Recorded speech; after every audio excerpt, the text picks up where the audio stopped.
Biographie de saint Charles de Foucault, chapitre 5, le trappiste. Pour comprendre la vie extraordinaire du père de Foucault, il faut considérer deux faits spirituels sur lesquels tout a été bâti. Premièrement, la passion dont il était épris pour le monde oriental, et qui n'était point, je l'ai dit, un amour de la couleur et du pittoresque seulement, mais avant tout, une prédilection pour la solitude, le silence, l'extrême simplicité de costume, de nourriture et d'habitation à laquelle on s'y peut réduire sans singularité. En second lieu, l'énergie, la violence intérieure de cette volonté qui poursuivra la perfection évangélique avec la même ardeur, la même ténacité, la même absence de toute peur qu'on a remarqué dans le jeune officier entreprenant son voyage au Maroc. La conversion a été totale. Charles de Foucault s'est entièrement abandonné à la volonté divine pour être ce qu'elle voudra. Il sait déjà qu'il la doit servir dans la charité et dans l'obscurité. D'étape en étape, il apprendra le reste. Il ira où l'appelleront les âmes les plus négligées de l'univers, et dur à son corps autrefois maître, cherchera par amour à se rapprocher de la misère de son Dieu fait homme. En ce moment, toute cette suite est pour lui cachée. Il a seulement cette clarté, la résolution d'obéir et le désir passionné du mieux. De même, autour de lui, personne ne se doute en quelle voie exceptionnelle il sera conduit un jour.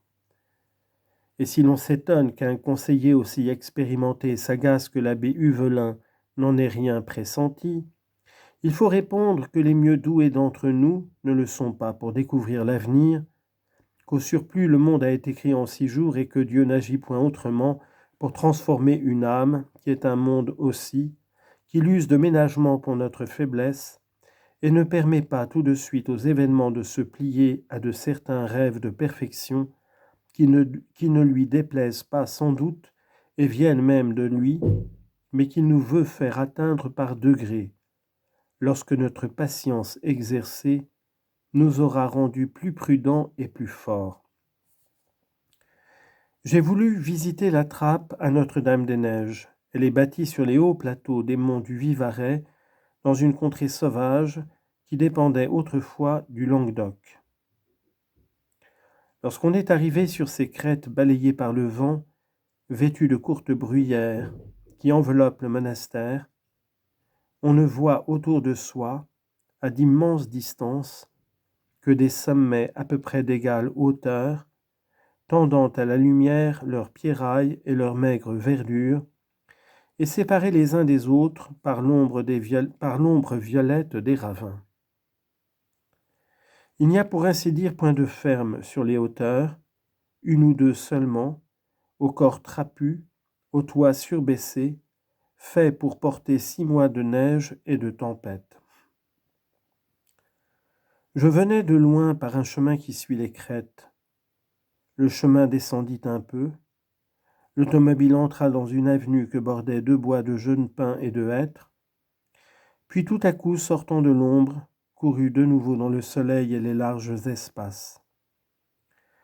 Devant moi, à mi-coteau, se dressait le monastère de granit blanc, avec ses granges, ses celliers, ses étables, ses écuries. Une forêt, semée par les moines, couvrait les pentes de la montagne en face, et tout le vallon entre les 2 grands bois n'était qu'un fleuve ondulant d'avoine mûre et de blé mûr.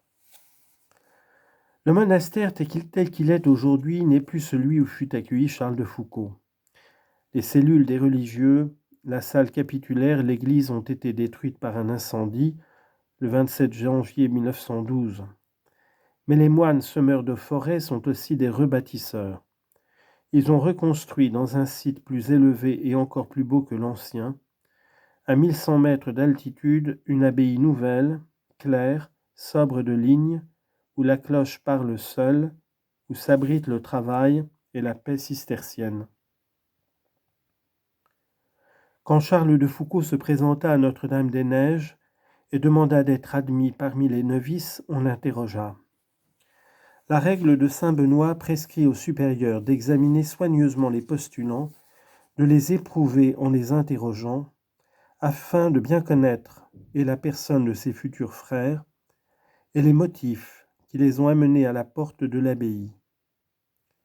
Don Martin, abbé de cette communauté de travailleurs silencieux, n'ignorait pas que l'homme qui parle de soi volontiers se déclare ainsi porté à la complaisance et à la vanterie. Il demanda : « Que savez-vous faire ? Pas grand-chose. Lire ?